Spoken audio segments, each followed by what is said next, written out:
friends, welcome to Kavitha Samayalarai. இன்னைக்கு நம்ம பார்க்க போற ஸ்பெஷல் ரெசிபி நல்ல சுவையான டொமேட்டோ பப்பு ஆந்திரா ஸ்டைல் பருப்பு கடையல் ரெசிபி. ஒரு சிம்பிளான ரெசிபி பட் ரொம்ப நல்ல டேஸ்டா இருக்குங்க. நல்ல சுட சுட சாதத்துல இந்த பருப்பு குழம்பு சேர்த்து கூட நல்ல ஒரு காரசாரமான பொரியல், வறுவல், அப்பளம் இதெல்லாம் வச்சு சாப்பிட்டா அட்டகாசமா இருக்கும். ரொம்ப ஒரு சிம்பிளான ரெசிபிங்க. புதுசாக சமைக்க பழகிறவங்களுக்கும் பேச்சுலர்ஸ்க்கும் இது ரொம்ப கம்ஃபர்டபுளாக இருக்கும். சமைக்கிறதுக்கு டக்குன்னு சமைச்சிடலாம், ரொம்ப நல்ல டேஸ்ட்டாக இருக்கும். வாங்க ரெசிபி எப்படின்னு பார்க்கலாம். இப்போ இங்கே ஒரு கப் அளவுக்கு துவரம் பருப்பு எடுத்துருக்குறேங்க. இது கிட்டத்தட்ட ஒரு 125 கிராம் இருக்கும். இதை நல்லா ஒரு 2-3 வாட்டி கழுவிட்டு நம்ம குக்கரில் சேர்த்து வேக வச்சிடலாம். இங்கே பருப்பு நல்லா கழுவி எடுத்தாச்சுங்க. இதை நம்ம குக்கரில் சேர்த்து விட்டுடலாம். குக்கரில் பருப்பு சேர்த்தாச்சு. இப்போ அடுத்ததாக தக்காளி, ஒரு 3 மீடியம் சைஸ் தக்காளியை நல்லா ரஃப்பாக பெரிய பெரிய பீசஸாகவே கட் பண்ணி சேர்த்துக்கிறேன்.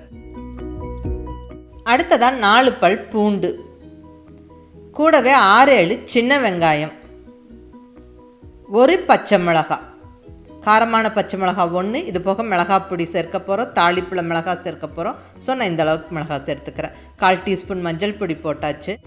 அடுத்ததாக பெருங்காயம், ஒரு 1/4 டீஸ்பூன் கிரானுவல்ஸாக இருக்கிற பெருங்காயம் சேர்த்துக்கிறேன். இந்த பெருங்காயம் மஸ்ட்டுங்க, மிஸ் பண்ணாமல் சேர்த்துக்கங்க. கட்டி பெருங்காயம், பெருங்காயப்பொடி எது வேணாலும் சேர்க்கலாம்.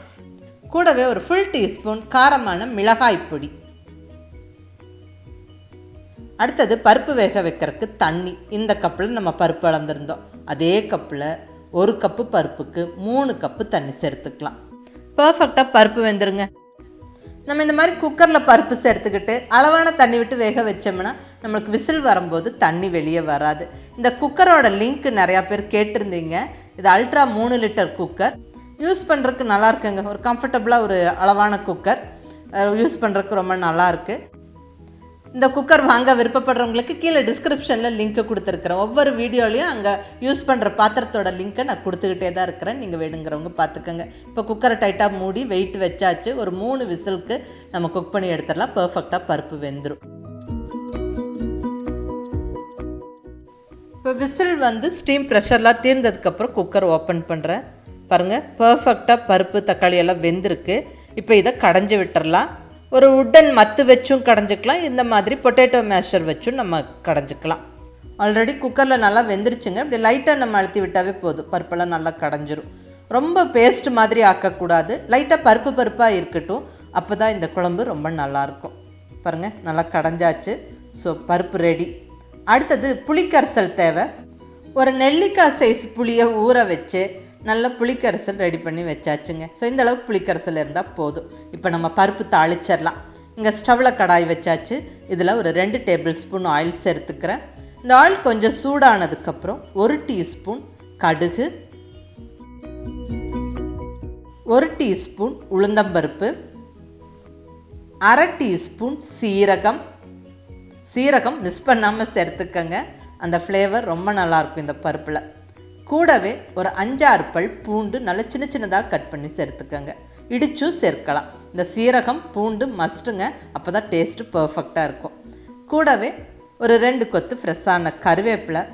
அடுத்தது தாளிப்பில் 2 பச்சை மிளகாய், 2 வரமிளகாய் உடச்சி சேர்த்துடலாம். ஏற்கனவே நம்ம பருப்பு வேக வைக்கும்போது மிளகாத்தூள், மிளகாய் எல்லாம் போட்டு வேக வச்சுருக்கிறோம். இது தாளிப்புக்கு சேர்த்துக்கிறோம். அந்த ஃப்ளேவர் நல்லாயிருக்கும். நல்லா வதக்கி விட்டுறலாங்க. இந்த பூண்டு நல்லா வறுபடட்டும், அந்த வாசனை ரொம்ப நல்லாயிருக்கும். பூண்டு லைட்டாக நல்லா வறுபட்டதுக்கப்புறமா இப்போ வெங்காயம் சேர்த்துக்கலாம். சன்னமாக பொடியாக கட் பண்ணின பெரிய வெங்காயம் சேர்த்துக்கிறேன். சின்ன வெங்காயமும் சேர்க்கலாங்க. பட் இது ஆந்திரா ஸ்டைல் ரெசிபி. அங்கே அந்த பெல்லாரி வெங்காயம் பெரிய வெங்காயம் தான் சேர்ப்பாங்க, ரொம்ப நல்லாயிருக்கும். ஸோ அந்த ஸ்டைல் ரெசிபியை தான் உங்களோட ஷேர் பண்ணிகிட்ருக்கிறேன். நல்லா வதக்கிடலாங்க. வெங்காயம் நிறையா போட்டாலும் நல்லாயிருக்கும்.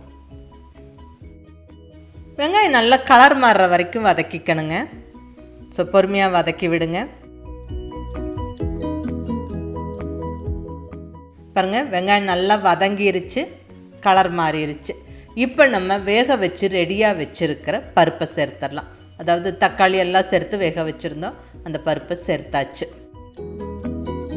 கூடவே புளி தண்ணியும் சேர்த்துடலாங்க. ஒரு நெல்லிக்காய் சைஸ் புளியை ஊற வச்சு கரைச்சி வச்சுருந்தோம், அது சேர்த்தாச்சு. நல்லா கலந்து விட்டுறலாம். நல்லா கொதிக்க விடணும். நல்லா ஒரு கொதிக்க விடணும். பருப்பு கொதிக்கும் போது கெட்டிப்படும், அதனால் தண்ணி கண்டிப்பாக சேர்த்துக்கணும். 1 டம்ளர் தண்ணி சேர்த்தாச்சு. அடுத்தது தேவையான அளவு உப்பு சேர்த்துடலாங்க. இங்கே பருப்புக்கு தேவையான உப்பு சேர்த்தாச்சு. நல்லா கலந்து விட்டுருவோம். நல்லா ஒரு கொதிக்கு கொதிச்சு வரட்டும். குழம்பு இப்படி கொஞ்சம் லூஸாக இருக்கிற மாதிரி வச்சுக்கோங்க. ஏன்னா கொதித்து வரும்போது துவரம்பருப்பு குழம்பு கொஞ்சம் கெட்டிப்படும். அதனால் தேவையான அளவு தண்ணி விட்டு கலந்துக்கோங்க. அதுக்குன்னு ரொம்ப தண்ணி விட்டுறாதீங்க, சலசலன்னு போயிடும். பாருங்கள், குழம்பு கொதிக்க ஸ்டார்ட் ஆகுது. இப்போ இந்த ஸ்டேஜில் நம்ம பொடியாக நறுக்குன்னு கொத்தமல்லி இலை ஒரு கைப்பிடி போட்டு விட்டுறலாங்க. நல்ல வாசனையாக இருக்கும். ஸோ கண்டிப்பாக சேர்த்துக்கங்க. நல்லா கலந்து விட்டுறலாம். குழம்பு நல்லா கொதிச்சு வருது. ரொம்ப நேரம் கொதிக்கணும்னு அவசியம் இல்லை. ஒரு கொதிக்கு கொதித்த உடனே நம்ம ஸ்டவ்வை ஆஃப் பண்ணிடலாம். அவ்வளோதாங்க, சுவையான டொமேட்டோ பப்பு ஆந்திரா ஸ்டைல் பருப்பு கடையல் ஜம்முன்னு ரெடி ஆகிடுச்சு. ஒரு ரொம்ப சிம்பிளான ரெசிபி. நம்ம டக்குன்னு ஒரு 10 நிமிஷத்தில் பண்ணிடலாம். நல்ல சுட சுட சாதத்தில் இந்த பருப்பு குழம்பு சேர்த்து பிசைஞ்சு சாப்பிட்டா அட்டகாசமாக இருக்குங்க. அதுவும் நெய்யை விட்டு பிசைஞ்சு நல்ல ஒரு காரசாரமான பொரியல், வறுவல், அப்பளம்லாம் வச்சு சாப்பிட்டா சான்ஸே இல்லை. ரொம்ப ரொம்ப நல்லாயிருக்கும். ஸோ மிஸ் பண்ணாமல் ட்ரை பண்ணி பாருங்கள். ரொம்ப ஒரு சிம்பிள் ஈஸி ரெசிபி இது. செஞ்சு பார்த்துட்டு உங்கள் ஃபீட்பேக் சொல்லுங்கள். பிடிச்சிருந்தால் லைக் பண்ணி, ஷேர் பண்ணி, கமெண்ட் பண்ணுங்கள். கவிதா சமையலறை சப்ஸ்கிரைப் பண்ணி என்னுடைய மற்ற ரெசிபிஸும் வீடியோஸும் பாருங்கள். தேங்க்யூ.